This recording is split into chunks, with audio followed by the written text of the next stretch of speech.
The chorus of condemnation of MP Mduduzi Manana has been growing louder. The ANC Women's League President Bathabile Dlamini is the latest to call on her party to act against him following the latest assault scandal. Her rebuke comes hot on the heels of similar outrage by the party's youth wing, COSATU, and of course the South African Domestic Service and Allied Workers Union.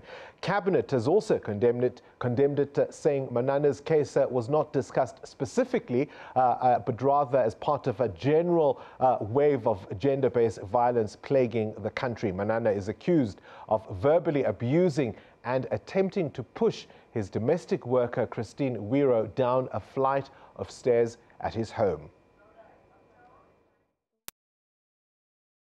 The shocking numbers that Cabinet is concerned about, highlighted by the brutal killing of Karabo Mokoena by her now convicted boyfriend Sandile Manzwe, and Durban student Zolile Khumalo, who was allegedly shot dead by her ex-boyfriend.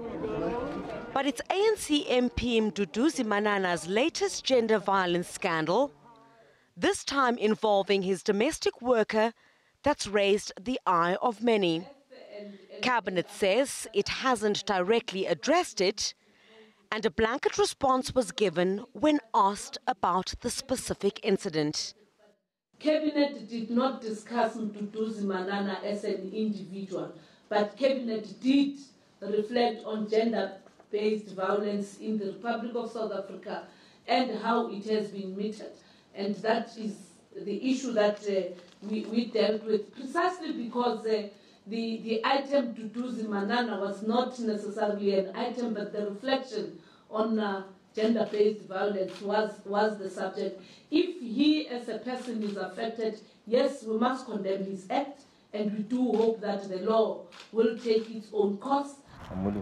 The latest audio recording seems to suggest Manana offered his domestic worker 100,000 rand to make the case go away. She withdrew the charge just hours after laying it. But the NPA has instructed police to continue their investigation. There are no accurate statistics for violence against domestic workers.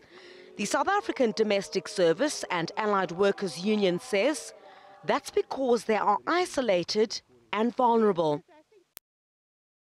If it is so, it's not the first case, and this time he used a vulnerable woman. You know, it's a woman that is in his house, she's on its own, there's no evidence to prove or anything, and he can just do what he wants. If that is true, of course they have to recall him, because, I mean, no man should use his power to abuse women, especially domestic workers. This is not Manana's first brush with the law. Last year, he was sentenced to 12 months in jail or a 100,000 rand fine for beating up 3 women in a Johannesburg nightclub. We are very hurt because Mduduzi has just apologized. And we call upon all men who apologize on the issues of violence against women to think deeply about that apology, and we call on the ANC to act on this matter. But that's yet to happen.